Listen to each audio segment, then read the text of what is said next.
Guys, today we're going to build the most epic waterproof storage container for your GoPros and accessories for under 50 bucks. Stick with me. I'm going to walk you step by step on how I did it. And please like and subscribe if you enjoy this video and want to see me make more of them. So also always appreciate your comments down below. So stick with me. Let's get this done.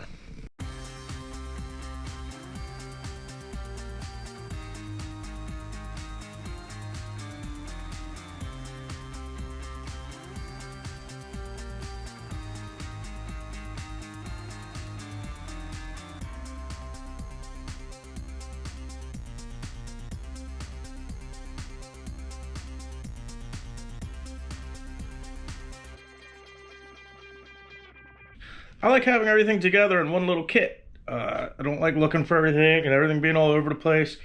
And as you know, like GoPro comes with these little cases, which are nice.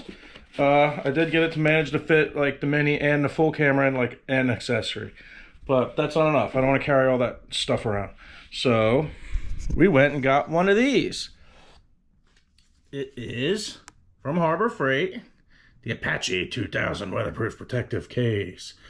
It's like their medium size. It's basically like the size of, it's like 8.5 by 11 or 9 by 11 or something. And we made it into this. That's where my camera would normally go. Got my media mod, so I want to actually probably get another camera, so that will fit another camera with the media mod, my mini, my battery charger set with the cable so I can plug it in without taking it off. My old Hero, which will also work if I want to get a weatherproof case for my other mini, for my other camera. But then you pull it up, and there's, you know, some of the accessories I use a lot. Mostly like these clamps, my mag mounts, and a little SD card slot holder thing. We'll go over this real quick. I'll show you how I made it. Maybe you want to make one too, because this is a lot cheaper than the ones that they sell online from like B&H Photo or whoever else makes these things. All right, yeah, so stay tuned and we'll get into kind of the details on everything. Some of the tools you're going to need to make this case. I used a leather punch for my strap. A few different options for pulls or ways to attach your strap to your wood. A little roller thing, or maybe a can of chicken noodle soup from the fridge just to push the felt down into the glue onto the board. Whatever, scissors for cutting your felt. Here's something, was another alternative to the leather strap that I used for my pull. Go get your wife or your girlfriend or your mom's favorite knife to cut the foam insulation with. You're gonna have to buy this case. You know, the Apache 2800 weatherproof protective case. There it is. You know what it looks like. We've already gone through this. You know, a little Sharpie or a pencil for marking stuff, and some sort of spray adhesive. I like the 3M High Strength 90 or Super 77 works really well as well. I use that at work a lot for different things. So these will be your basics. This will kind of get you started, get you moving. You might need a few other things. I also used a DeWalt drill to drill the holes for these snaps things.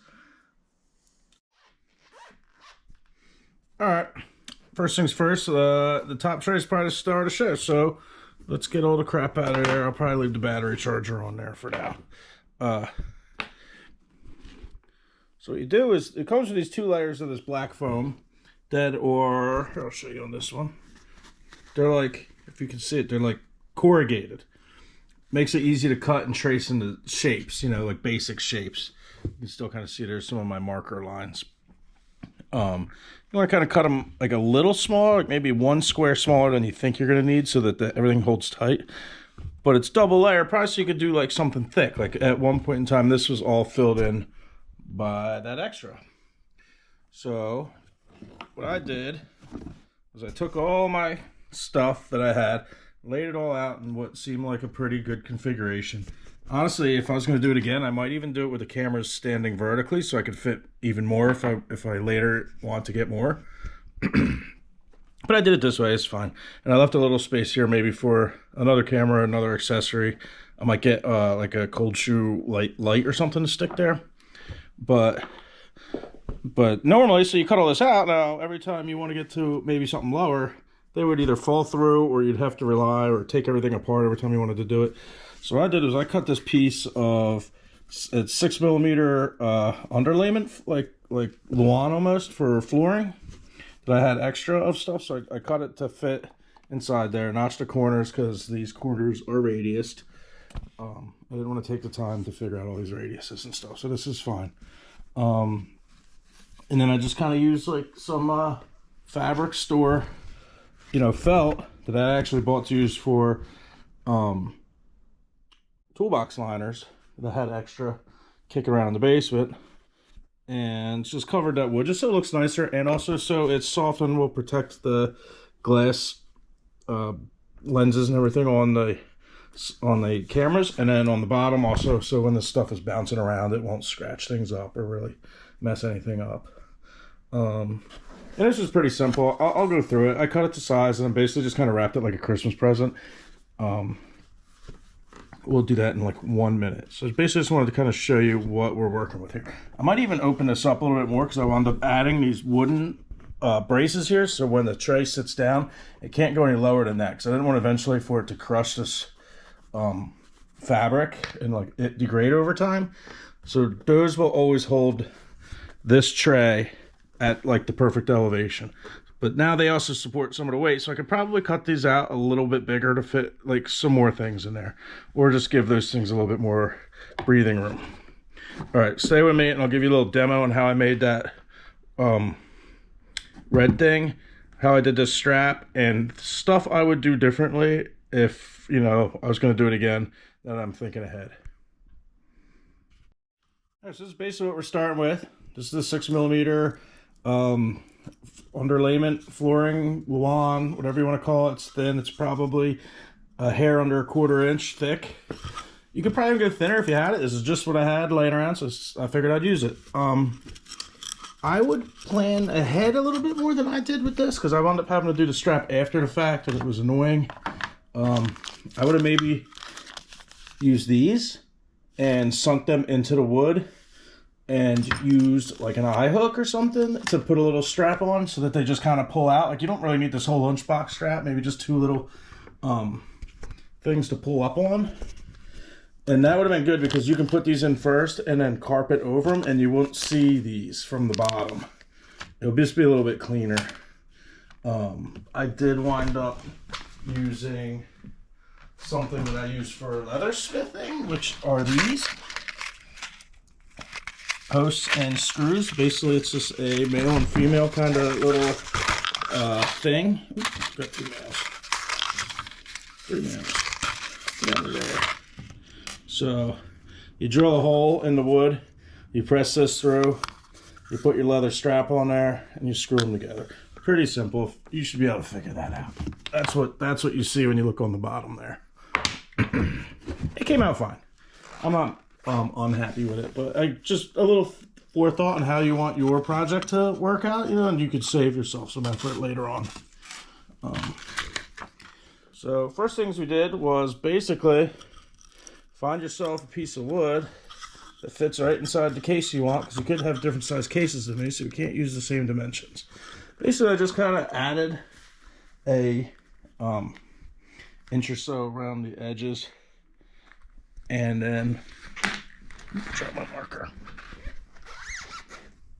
Trace, just mark out where you want to be, and then we'll cut this off with just kitchen shears. No big deal. Alright, so here's basically what we got going on. We got this notched out. Got your things folded up. Eventually, here's what we're going to do. We're going to glue this on. We're going to fold these over. I like to go back and try to notch these so that they just will lay in with each other so you don't have a bunch of material overlapping. I just very quickly cut this out because it doesn't matter. This is just for sample. You follow what I mean? And then we're going to use this. 3M's high strength. This is 90. I think they have like a Super 77. I just happen to have this laying around. This is a spray adhesive, and it's really strong, and it works really well, and it sets up very fast. So basically, we're gonna go out. I'm gonna go outside and do that because I don't want overspray getting all over my house. But I have this little metal roller thing. You might be able to use it. I don't know. I just had it. You probably don't need it. And then after I glue it down, I just rub it real good so it all sticks. Got to get the little price tag thing off. So let me go spray this. I'll take you out there with me just so you can see how it goes on. It's actually pretty good, and it works pretty good too. In case you cut out a little bit too much, you can glue these back in with it. You know, it's not ideal. Try to do the right cuts the first time if you can, but this will work to put that back together. I also use this to glue the foam down to this so everything stays together when you pick it up. All right, here we are on the porch.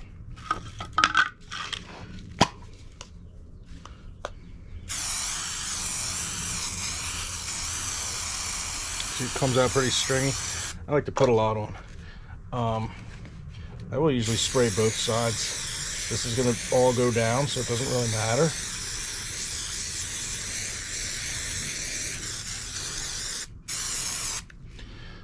You have a little bit of time to work with this stuff. You don't have to be very quick. But, you know, obviously you want to go kind of quick. So, just kind of stick this down. It looks like I didn't really notch this as great as I probably could have. Let's fold one over. I just kind of use this. You could probably use anything. You could probably use a soup can if you wanted to. Just something with a little bit of weight on it to press that down so it sticks to the wood.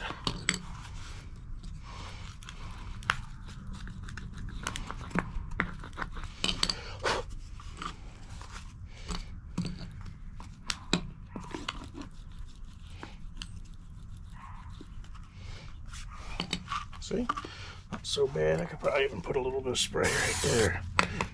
Might help it too, because we only sprayed to one side of this. Of these little flangey guys.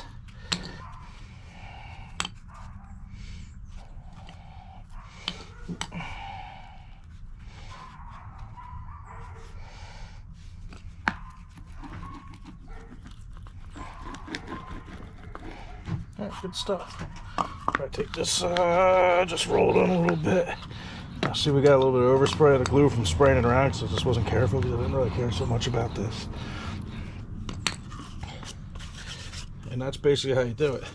Now what you do with this side is, like I said, I would normally notch these really nice so everything mitered in real well and you don't see any of this wood. And then what I did is I cut another piece of felt. I'm out of felt, so I can't show you that. Just, you know, big enough to fit over all this, then glued it on top of all that so you don't see it. And then when you put your black foam over this, it will cover all these covers so that your bottom just looks like a nice piece of felt, nice soft felt. So that's kind of how I did that. You know, pretty simple, pretty easy. I think anyone can handle that. I definitely think you can handle that. All right, so alternatively, I wanted to show you a couple of ways to do this handle if, you know, you do want to do this. Well, I have one of these. It's a leather punch, and this is a little strip of leather you can get from a craft store for whatever people do with strips of leather. It's pretty easy. It's a hole punch. Oop. Pull it off. You got yourself a nice little hole. This would be perfect size for one of these guys, or these little male-female postings that I have, and that's what I used them for. You know, drill a hole through your wood, and then just screw these together. It holds it all down. You could even just do one little. I kind of wish I did that, just because you can put stuff through these little cracks, which is nice. I would have just could have just put two poles up through there. This is fine. This is great. You know, just do however you want to do it. You know, I was even thinking I could use these eye hooks, like one dead in the center, and then put like just like a little like keychain lanyard hook to it, and then you can pull it up with it. Just because you don't want to be digging around down here trying to pull this up, because eventually you're going to mess this foam up, or you're going to pull it off of the pad you just had.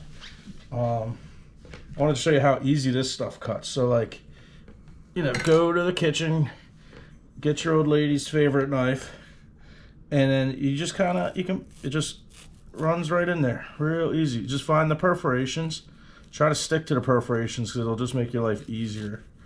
And then, you know, poke your little knife through it. Because these things aren't attached all the way through. They're only attached like by little pieces in the center. So that's all you have to cut. You don't really have to cut a lot to make it happen, you know. Very simple. Just a little bit of planning ahead of time and you will have a really nice product. If you guys can think of any ways to do it better or improve on this design, throw them in the comments down below. I'd love to see that, because these box I think was only like 30 bucks or something like that. I will make another one. I don't care. Like, I would like to improve on anything I possibly can. Plus, not to mention, I mean, as much storage as this does have, I still have a ton of other little accessories I like to use, as well as like a chesty and the dog harness and things that I just don't need every day, but sometimes you want to have them. But like this little kit's perfect because I can just leave it in my office ready to go, and when I want to go out filming I can just grab it and take it. I don't have to like, oh, let me get my battery charger together and the batteries and the SD cards and everything. It just pick it up, go about your day, enjoy your day filming, making content. All right guys, have a good one.